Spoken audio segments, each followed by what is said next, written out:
En ce moment de l'année, ils n'ont jamais pu produire de pastèque.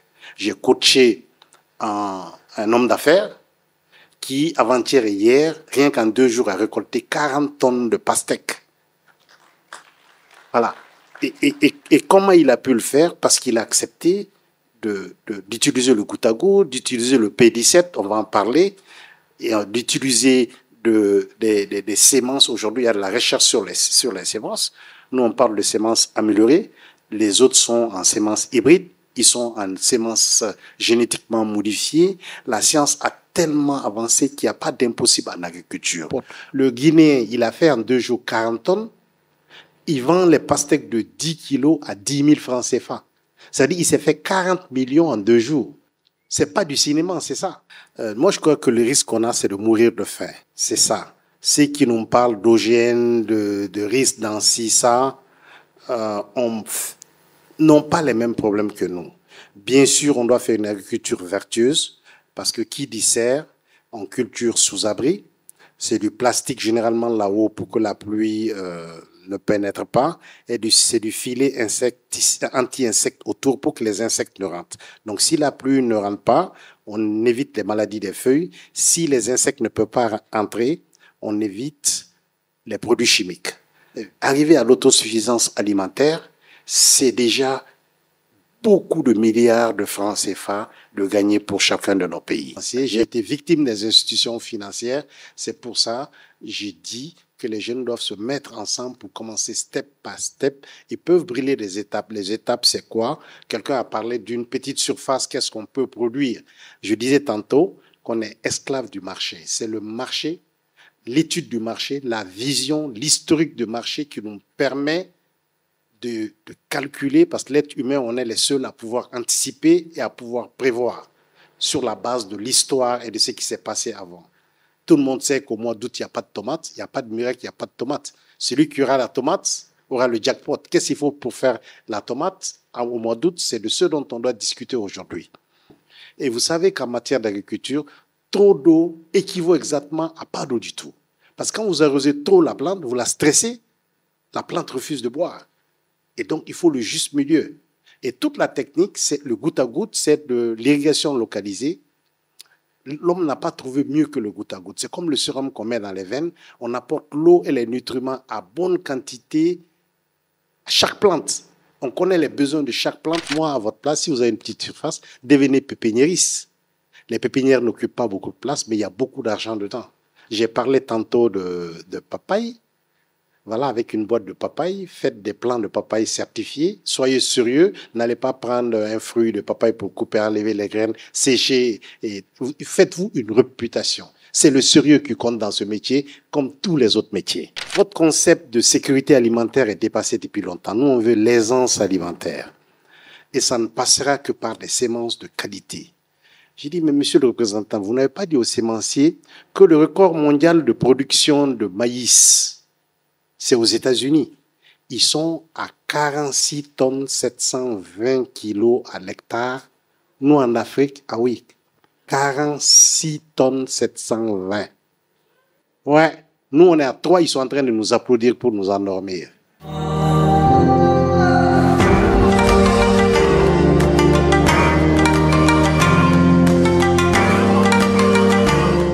Avant moi, personne n'avait fait de serre au Mali.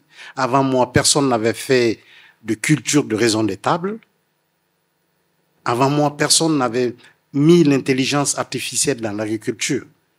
Et j'ai été l'un des premiers à importer du matériel de goutte à goutte. J'ai dépensé beaucoup d'argent dans ça. Et les jeunes, on doit leur dire, attention, voilà. Et comment il faut commencer? À chacun sa taille. Et les indispensables sont là. Les indispensables sont là. Il faut avoir de la terre pour faire de l'agriculture. Aujourd'hui, on peut faire de l'agriculture sur une colline. On peut faire dans un salon, sur une toiture de maison. Mais il faut avoir de la place pour faire de l'agriculture. Donc, le premier nœud gordien à résoudre, c'est d'avoir un espace à cultiver. Le jeune qui est là, où est-ce qu'il va prendre cet espace-là? Où est-ce qu'il va avoir cette cour, un 1000 mètres carrés, un 500 mètres carrés? Là, c'est... Certains ont des parents qui ont des terres, c'est d'autres qui n'en ont pas. Ceux qui n'en ont pas, ça va être au niveau institutionnel, au niveau de l'État. Et l'État qui doit peut-être faire en sorte que les jeunes aient des parcelles sécurisées, même si c'est en location à disposition. Et si on a parlé de ça, on ira vers les marchés, parce que l'agriculteur, il est esclave du marché. On doit voir qu'est-ce qu'il y a, qu'est-ce qu'il n'y a pas, qu'est-ce qu'on peut produire, qu'est-ce qu'on ne peut pas produire. Quand est-ce que le marché est fourni? Quand on commence la culture de la tomate, vous vous rendez compte qu'au mois de décembre, janvier, février, le kilo de tomate coûte à peine 50 francs. Vous venez au mois de septembre et vous allez voir que le prix va jusqu'à 1000 francs. Et donc, nous, en tant qu'intellectuels, chacun de nous est allé à l'école, à des degrés différents, c'est de voir qu'est-ce qu'il faut faire pour pouvoir produire quand les autres n'ont pas pu produire. C'est là que rentre en ligne de compte la science, l'innovation, la recherche. Il y a 3 ans, je disais au Mali, à un moment il y avait de la pastèque, après cette pastèque disparaît.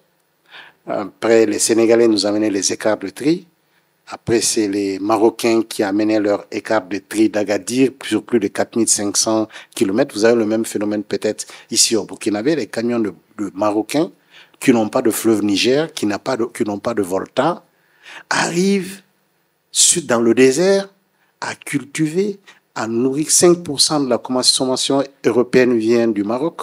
Et puis ce tout petit pays-là, qui n'a même pas la taille du Burkina ou du Mali, arrive à mettre des flots de camions. Au Mali, j'ai décompté un moment, 7 camions frigo de 27 tonnes arrivent sur le marché de Médine. Ils écoulent ça, ils prennent le franc CFA, ils le convertissent en euros, ils repartent dans leur pays. Et donc, notre balance de paiement se retrouve complètement pénalisée par ça. Et comment ils ont pu faire ça? Nous, pourquoi on ne peut pas y arriver à ça? Là vient l'utilisation de petites techniques. Et je le disais, il y a 3 ans, on importait du melon. Au Mali, l'année dernière, toute l'année, 1 kilo de melon n'est pas rentré sur le marché malien. Et j'ai juré aussi que les pastèques, on va faire la même chose. Et la bonne nouvelle, cette année, on n'a pas importé de pastèques au Mali. Et l'autre bonne information qui vient encore, la Guinée-Conakry, en ce moment de l'année, ils n'ont jamais pu produire de pastèques. J'ai coaché un homme d'affaires qui, avant-hier et hier, rien qu'en 2 jours, a récolté 40 tonnes de pastèques. Voilà. Et comment il a pu le faire? Parce qu'il a accepté d'utiliser le goutte à goutte, d'utiliser le P17, on va en parler, et d'utiliser des sémences. Aujourd'hui, il y a de la recherche sur les sémences. Nous, on parle de sémences améliorées. Les autres sont en sémences hybrides. Ils sont en sémences génétiquement modifiées. La science a tellement avancé qu'il n'y a pas d'impossible en agriculture. Donc, notre rôle, je le dis souvent, on n'attire pas les mouches avec du vinaigre. Le jeune, on ne va pas lui dire, allez-y vers l'agrobusiness, allez-y faire ci, ça, ci, il ne trouve pas son compte. On doit lui montrer comment il peut trouver son compte pour produire quand les autres ne peuvent pas produire, pour arriver sur ce marché-là quand il n'y a rien. Arriver à l'autosuffisance alimentaire, c'est déjà beaucoup de milliards de francs CFA de gagner pour chacun de nos pays. J'ai commencé par dire qu'on est esclave du marché. Ça veut dire qu'il faut étudier le marché à fond. Et je ne demanderai jamais aux jeunes de produire quand monsieur tout le monde produit. J'ai parlé de la tomate, j'ai parlé de melon, de pastèque.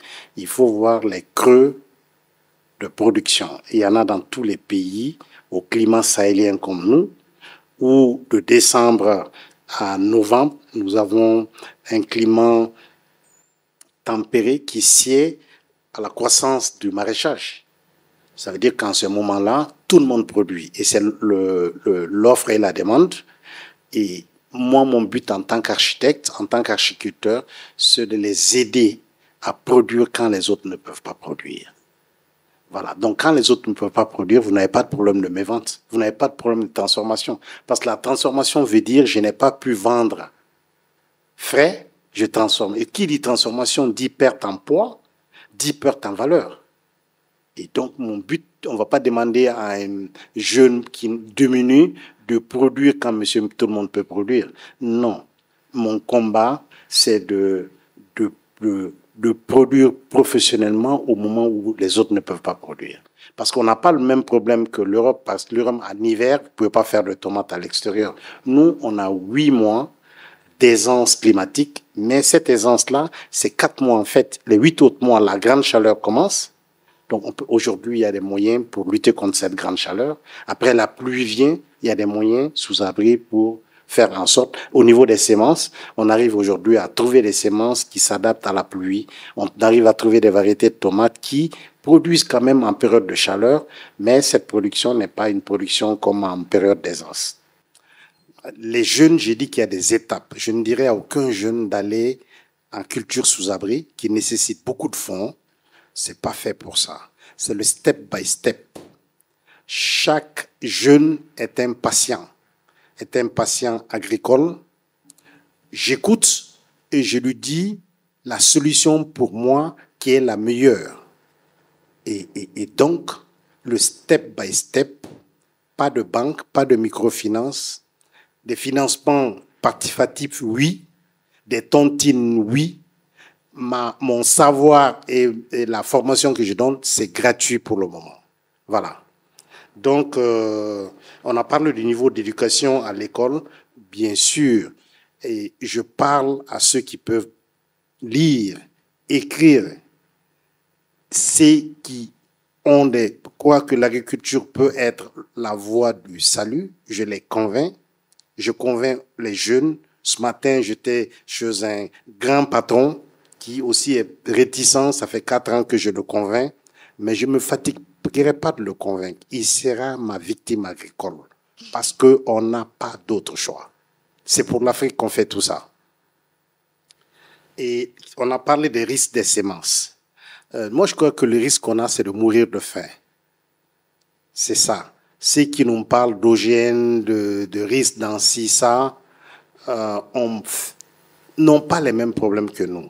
Bien sûr, on doit faire une agriculture vertueuse, parce que qui dit serre en culture sous abri, c'est du plastique généralement là-haut pour que la pluie ne pénètre pas, et c'est du filet anti-insectes autour pour que les insectes ne rentrent. Donc si la pluie ne rentre pas, on évite les maladies des feuilles. Si les insectes ne peuvent pas entrer, on évite les produits chimiques.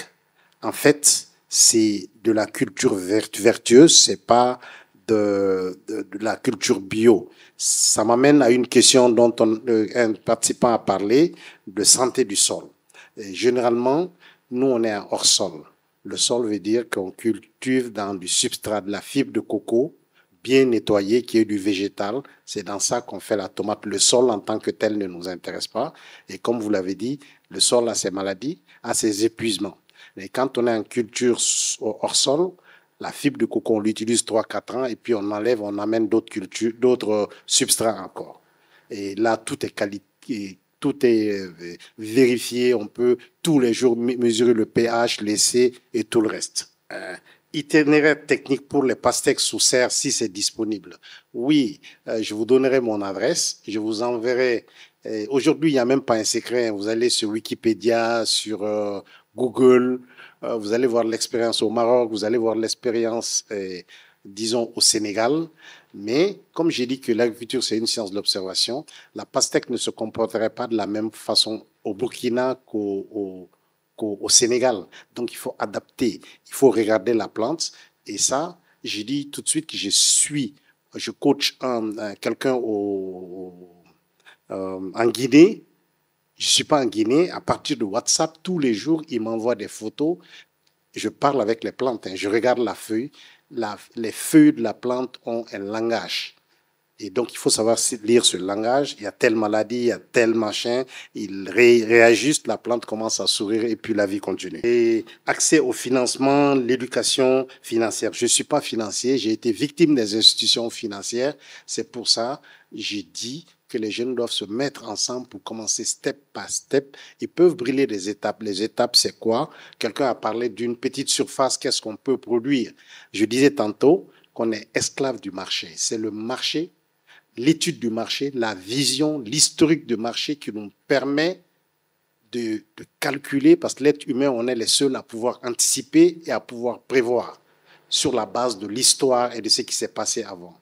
Tout le monde sait qu'au mois d'août, il n'y a pas de tomates, il n'y a pas de miracle, il n'y a pas de tomates. Celui qui aura la tomate aura le jackpot. Qu'est-ce qu'il faut pour faire la tomate au mois d'août? C'est de ce dont on doit discuter aujourd'hui.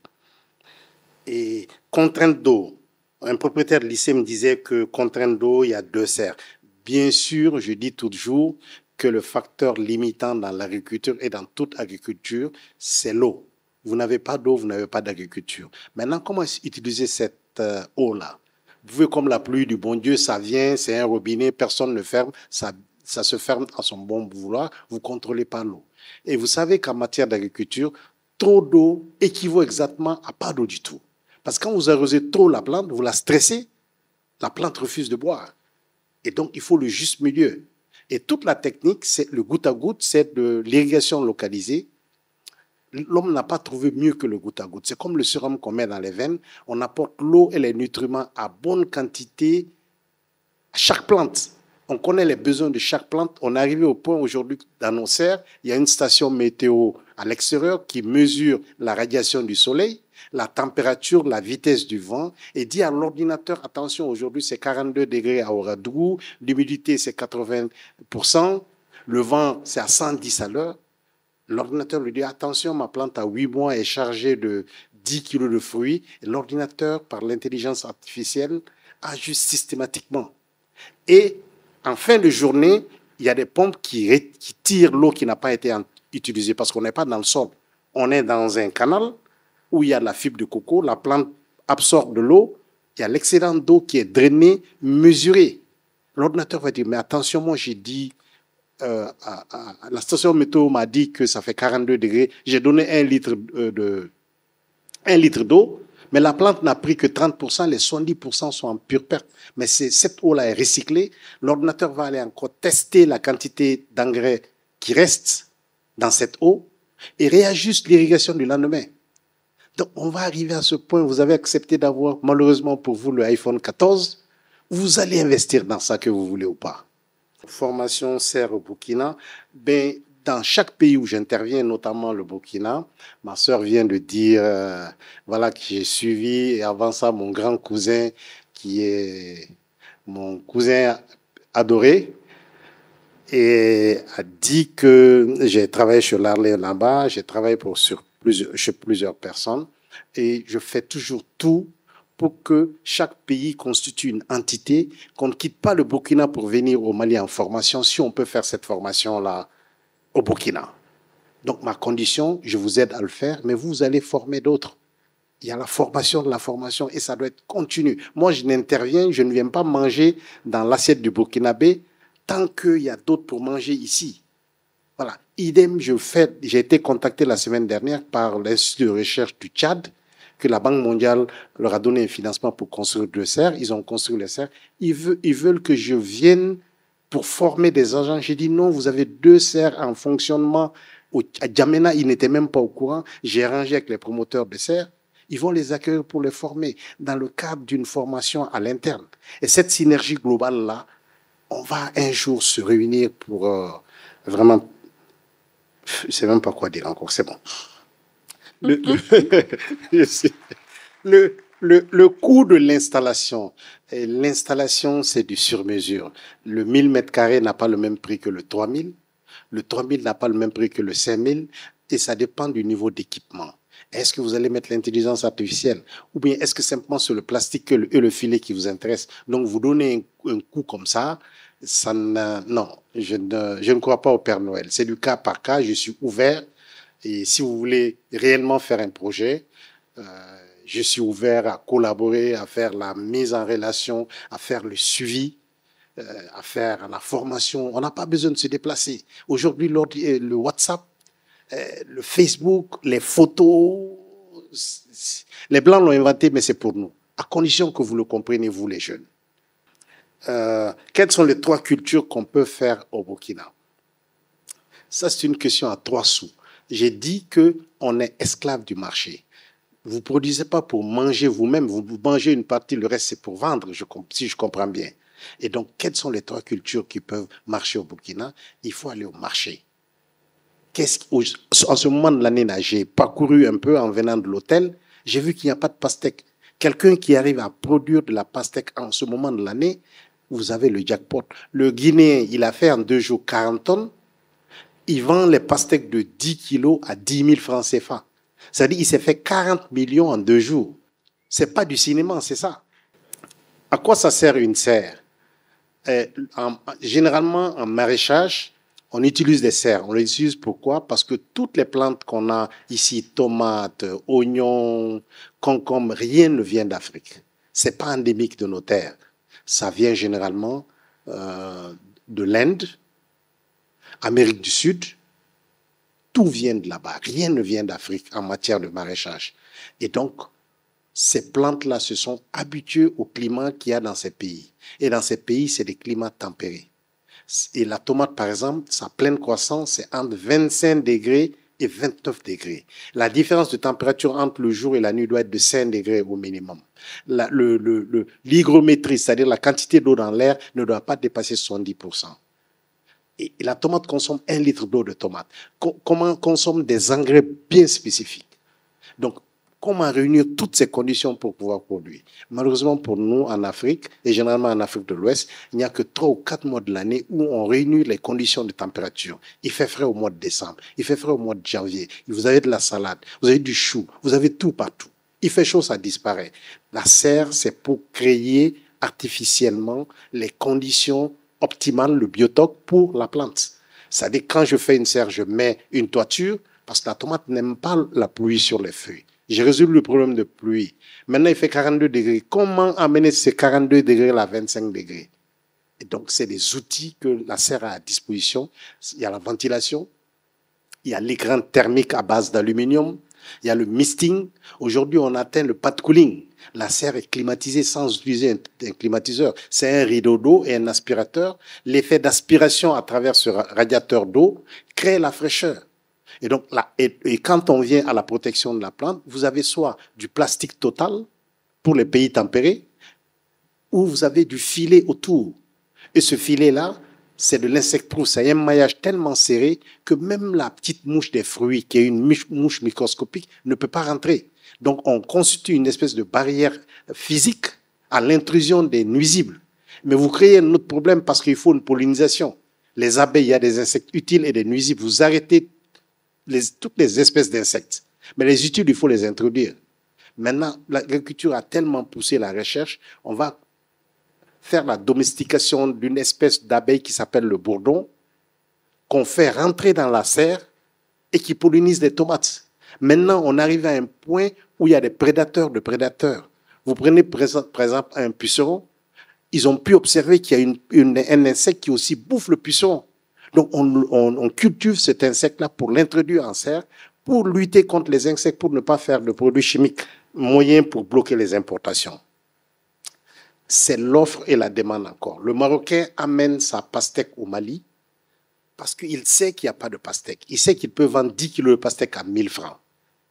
Mais s'il vient trouver que moi j'ai de la pastèque que je n'ai pas transportée sur 4500 km, que je n'ai pas dédouanée, que j'ai produit sur place, donc j'ai un avantage comparatif sur lui, je peux me permettre à égalité du coût de vendre à 5 000. Lui, si lui ne vend pas à 5 000, la différence des 5 000, c'est la douane, le transport. Donc je mets ma pastèque à 5 000 francs.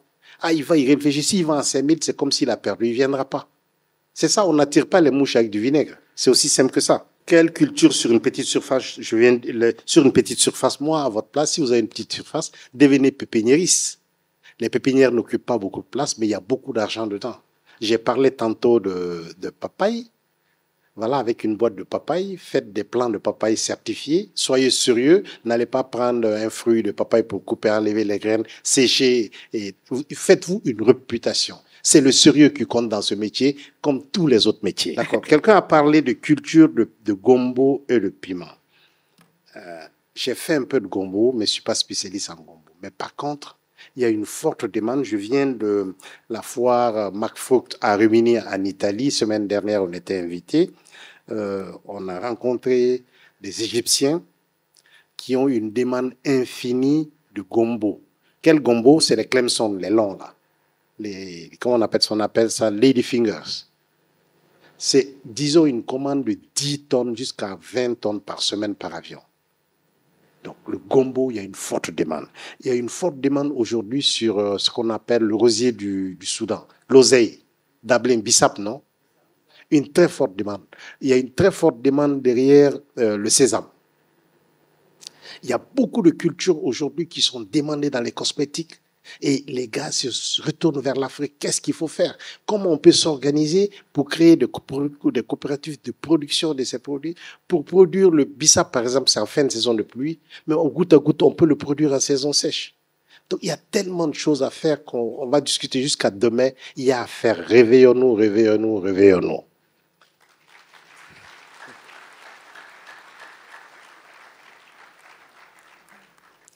J'étais il y a un mois dans une conférence à Dakar organisée par CORAF et l'USAID. Il y avait beaucoup de producteurs africains, des Burkinabés, producteurs de semences, semences améliorées. Et on applaudissait les chercheurs qui avaient pu trouver des variétés de maïs qui faisaient 3 à 4 tonnes par hectare. Voilà. Et j'ai dit aux représentants Afrique de l'Ouest de l'USAID, j'ai dit, bon, j'ai l'impression que vous ne comprenez plus les problèmes de la classe moyenne africaine qui a envie. Votre concept de sécurité alimentaire est dépassé depuis longtemps. Nous, on veut l'aisance alimentaire. Et ça ne passera que par des semences de qualité. J'ai dit, mais monsieur le représentant, vous n'avez pas dit aux sémenciers que le record mondial de production de maïs, c'est aux États-Unis. Ils sont à 46 tonnes 720 kilos à l'hectare. Nous, en Afrique, ah oui, 46 tonnes 720. Ouais, nous, on est à 3, ils sont en train de nous applaudir pour nous endormir. Ils investissent tellement d'argent dans la recherche sémencière, et la recherche sémencière, c'est des privés. C'est des privés qui recherchent parce que c'est de l'argent. Si je vous dis que 1 gramme de tomates à croissance indéterminée sous serre coûte plus cher qu'1 gramme d'or. Les graines que j'achète pour la serre, 1 gramme de tomates coûte plus cher qu'1 gramme d'or. C'est pour vous dire que la science et l'innovation ont atteint un tel point aujourd'hui que me dire je vais produire ma sémence, les sémences pour les maïs, mil, tout ça, continuez à le faire, on ne va pas supprimer ça. Mais nous, classe moyenne, nous, disons, des victimes, les grosses pointures qu'on veut amener dans l'agriculture. Parce que je leur ai dit, même au Mali, et je viens de le répéter ce matin devant le grand boss qu'on a rencontré, aux États-Unis, pour qu'on te respecte, il faut avoir une fondation. En Afrique, on va faire tant que vous n'avez pas investi dans l'agriculture et dans l'agro-business, quelle que soit votre richesse, on va vous considérer comme un hors-la-loi. Il m'a regardé dans les yeux et ça va être comme ça. Ça va être comme ça. Donc, madame, pour répondre à votre question, aux jeunes que je parle ici, ce n'est pas de la sémence obtenue à Waïgouya ou à Fada. Ce n'est pas ça, ça ne t'enrichira pas. Vous avez accepté d'acheter iPhone. On va acheter la meilleure sémence possible, disponible. Moi, des obtenteurs de sémences comme Enza Zaden, comme Technichem, moi je travaille très peu avec Technichem, comme, disons, Bejo, les Hollandais, à longueur de journée, m'appellent. Ils m'envoient des sémences, leur dernière trouvaille, pour que j'expérimente ça dans mes exploitations. Et je leur envoie les résultats. Ça veut dire que ces gens-là ont compris que c'est en Afrique. Les sémences, on les multiplie en Thaïlande, en Chine, en Inde. Acceptons, nous, jeunes ici, de devenir pépiniéristes, de faire des développements. Moi, j'ai besoin au Burkina Faso de personnes qui peuvent développer parce qu'on m'envoie des sémences gratuitement. C'est des sémences qui coûtent très cher. Ils veulent voir le comportement de ces sémences en milieu naturel ici. Quelles sont les maladies, comment ça se comporte. Ils ont besoin de ces mines d'informations. Ils ne peuvent plus venir ici à cause de la situation sécuritaire. Nous, on doit en profiter. Et ils ont besoin de ces résultats. Donc, c'est ce type de sémences dont moi, je fais la promotion. Ça coûte cher, j'achète, je mets à disposition. Au Mali, j'en ai même donné des kits complets du goutte à goutte jusqu'à la sémence aux engrais. Je te donne, je ne mets pas 1 franc dessus, tu produis au bout de 3 mois, tu me rembourses. Il y a tous ces systèmes-là. Voilà. La question sur la culture de raisin de table. Et ça fait partie de mes échecs que j'ai transformés en succès. Parce que je venais de Tunisie, je voyais des productions de 70 tonnes de raisins à l'hectare. En Afrique du Sud, je suis allé en Afrique du Sud, j'ai vu la même chose. Je me suis dit, mais pourquoi ne pas le faire au Mali? Et j'ai amené un Italien qui m'a construit une pergola sur 1 hectare. Et j'ai commandé en Italie des boutures de raisins que j'ai plantées. Voilà, première année, deuxième année, je n'ai pas de résultat. Parce que ce raisin-là n'est pas adapté au climat du Mali. Et c'est des raisins qui sont habitués à voir l'hiver, à dormir et à se réveiller quand il y a le redoux, à fleurir et à faire beaucoup de fruits. Je n'ai pas d'hiver au Mali. J'ai fait des recherches au Mali qu'il y a une espèce d'hormone qu'on peut faire pour forcer le raisin à dormir. Je l'ai surdosé et tout le raisin est mort. Voilà. Et je ne me suis pas arrêté là. J'ai dit, bon, impossible n'est pas... Voilà. Et ce que j'ai fait maintenant, j'ai utilisé cette pergola-là pour cultiver ce qu'on appelle le zaban. Je ne sais pas en burkinabé comment ça s'appelle, le mad. Zaban. C'est quoi? Weda. Voilà. Donc, j'ai remis, comme c'est une liane, il y avait un pied dans notre... Il y a toujours un pied que mon père a planté il y a une quinzaine d'années, qu'on arrose et qui a des fruits toute l'année. J'ai dit, mais cette plante-là ressemble au raisin. C'est une liane, donc il y a une pergola, et c'est saisonnier. Et on a commencé à faire la transformation, il n'y en a pas assez. Et malheureusement, on coupe de plus en plus du bois, y compris le pied de zaban, qui se trouve aujourd'hui en zone d'insécurité. On ne peut même plus aller cueillir les fruits. Et j'ai installé du zaban là-bas. J'ai les photos ici. C'est en train de donner beaucoup de fruits en contre-saison. J'arrose. Donc l'échec là que j'ai, voilà, aujourd'hui est devenu un succès. Voilà, c'est ça la transformation de l'échec en succès. Parce que l'échec, c'est quoi? C'est, on n'a pas réussi à faire ça. Il y a des causes. Si on savait ces causes-là avant d'entreprendre, on n'aurait pas pu faire l'échec. Et donc cette masse d'erreurs, c'est pas... Je ne peux même pas d'erreur. Je me suis dit que c'était possible. Personne n'a pu me dire que lui, il a fait que ça n'a pas réussi. Maintenant, si vous voulez faire au Burkina, je vais vous dire, attention, les boutures, amenez-les d'Australie ou du Bangalore en Inde. Parce que dans le Bangalore et en Australie, ils ont un climat chaud, ils ont une variété de raisins qui produisent. Parce que moi, je demeure convaincu que le raisin est une plante tropicale. Parce que ça ne donne des fruits que quand il fait chaud. Quand il fait froid, il dort. Nous, il fait chaud ici. Et cette plante, transporté par les conquistadors, c'est adapté au climat tempéré. Et pour le ramener au climat africain, il y a quelque chose à faire. Et aujourd'hui, si je dois faire une plantation de raisin, ça va réussir obligatoirement. Et la conservation de la tomate, moi, je ne conserve pas. La conservation est un échec pour moi. Je cherche des niches de non-droit, de non-production, et j'essaye de produire en ces moments. Et comme c'est du frais, je prévois toujours 5% de perte commerciale en termes de ça a trop mûri, j'ai pas pu vendre. Mais 90 à 85, 15%, je dois vendre au prix fort. Donc je ne conserve pas. Quelqu'un a parlé de culture vivrière, mil, maïs, riz. Oui, dans mes aventures de chat de gouttière, il y a 3 ans que je fais du riz. Encore, c'est du riz hybride. Encore, je vais chercher. Je suis membre du Global Network, de Farmer Network, c'est-à-dire c'est le réseau mondial des fermiers qui sélectionne selon leur modus operandi, pour eux, les agriculteurs les plus influents dans les 4 côtés, il est devenu fou lui aussi, dans les 4 coins du monde, qu'ils ont réunis sur une plateforme d'échange. Je sais ce qui se passe en Philippines, quelle variété de riz ils ont, quelle variété de soja ils ont, comment. Aujourd'hui, on ne laboure plus. Ils ont la notion de no-till. Parce qu'ils disent labourer, c'est détruire l'écosystème du sol.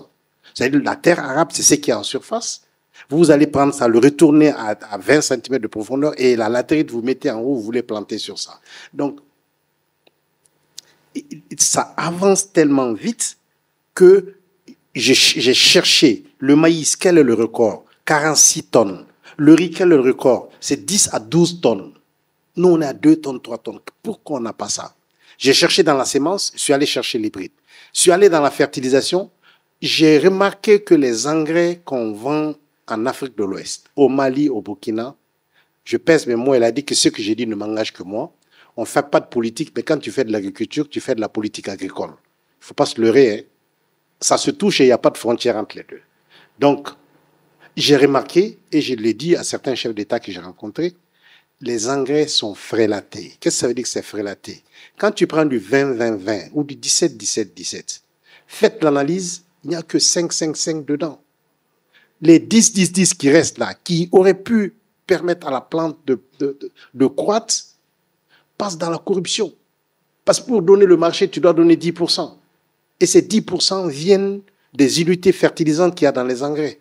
Et qu'est-ce que j'ai fait? Donc, j'ai pris l'engrais pour le maraîchage et j'ai pris l'engrais de subvention parce que l'engrais pour le maraîchage, c'est de la matière première qu'on importe. C'est de l'engrais pur entre griffes. Donc, j'ai mélangé les deux pour obtenir les unités fertilisantes qu'on a sur le Global Network Marché. Ils donnent les unités, qu'est-ce qu'ils font? En engrais non frélaté. Et je l'ai appliqué au maïs, je l'ai appliqué au riz, mais c'est extraordinaire. Le rendement des 3 tonnes là, dans le maïs, je suis monté jusqu'à 8 tonnes. Dans le riz, j'ai atteint les 7 tonnes. Ça veut dire que le problème premier de l'agriculture dont tu parles, c'est la qualité des semences et la qualité des engrais. C'est pour ça, pour revenir en fin de compte, je ne dirais pas aux jeunes d'aller faire du mil ou du maïs. Je vais leur dire de cultiver de la pastèque et du melon, de s'enrichir et d'acheter le mil par ailleurs. Voilà, c'est pas tout. C'est ça. Moi, je travaille pour une niche. Vous avez dit les jeunes, les gens qui veulent lettrer, qui veulent changer le devenir agricole de l'Afrique. Je ne peux pas m'occuper de tout le monde. Malheureusement, ceci n'est pas mon rôle. Et production hivernale, je n'ai pas compris de quoi. De la tomate ou de quoi? Il y a une question qui m'a été posée si je fais la production hivernale. Si c'est sous serre, la serre n'a pas de saison. La serre est réglée pour que 12 mois de l'année, on puisse produire. Mais l'agriculture, c'est la rentabilité. Est-ce que j'ai intérêt à produire au mois de décembre quand tout le monde a la tomate? Définitivement non. Pendant les moments où tout le monde produit, j'arrête la production, je fais le vide sanitaire, je nettoie. J'attends que monsieur tout le monde veuille bien finir d'écouler ses produits et je commence à ce moment ma production. En tout cas, merci beaucoup. C'est sûr qu'on ne pourra pas prendre tout le monde. Avant de donner la parole au président pour conclure, ce que je retiendrai, c'est premièrement, learning by doing. Le premier échec, c'est de ne jamais essayer. Il faut apprendre en faisant. À chacun sa taille. Comme dit le petit génie, chacun tire l'arc selon la taille de son bras. Investir dans la contre-saison de la contre-saison, donc investir dans les creux de production. Trouver des modèles de financement à la hauteur du problème. Favoriser l'investissement et l'économie solidaire. Les jeunes, en gros, cherchez, utilisez vos mégas pour vous former en ligne, troquez vos iPhones contre des semences. Je vous remercie.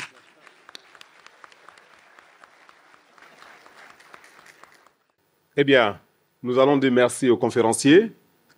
Nous avons attendu plus de 2 à 3 mois pour qu'ils puissent venir. On aurait pu se dire, bon, allons-y avec notre conférencier. Mais on tenait tellement à ce conférencier-là parce qu'aujourd'hui, nous sommes, je dirais, à la croisée des chemins. Pendant près de 60 ans, peut-être que les jeunes Africains ont attendu à ce que leur État, leurs différents gouvernements qui se sont succédés, leur apportent des solutions dans leur vécu au quotidien. Mais résultat des courses, on se rend compte que chacun de nous devrait travailler d'abord à se prendre en main, à se prendre en charge. Et justement, la logique d'African Golden, c'est de vous envoyer des conférenciers qui indexent votre responsabilité dans votre propre succès, dans votre propre réussite. Parce qu'à accuser les parents, à accuser l'État, à accuser notre environnement extérieur de n'avoir pas fait ci, de n'avoir pas fait ça, ce n'est pas ce qui va résoudre nos problèmes. Il y a des personnes qui ont pratiquement tapé les 60-70 ans et qui n'ont pas trouvé de solution. Nous avons l'opportunité aujourd'hui d'avoir des gens qui sont partis de pas grand-chose, qui ont connu des échecs et qui ont pu aboutir à des résultats. Nous profitons d'eux, nous prenons des raccourcis parce que nous n'allons pas connaître les échecs qu'ils ont connus. Eux, ils ont connu ces échecs pour nous, donc nous en profitons. Nous montons à la limite sur leurs épaules pour pouvoir avoir certains succès. Nous avons pu nous rendre compte de la générosité de M. Sidibé. Il est très généreux parce que toutes ces formations dont il parle, ce matin, j'étais avec lui quand on échangeait avec quelqu'un, où il lui disait, un fermier marocain qui viendrait pour des prestations ici, c'est 1 500 € le mois en termes de salaire. Je suis content qu'il y ait ici un institut de formation dans le domaine parce que de plus en plus, on se rend compte que nos curricula dans nos différentes écoles doivent s'adapter aux différents besoins du marché. Je ne ferai pas une deuxième conférence. C'est de vous dire merci et vous demander de vous lever pour ovationner une fois de plus le conférencier.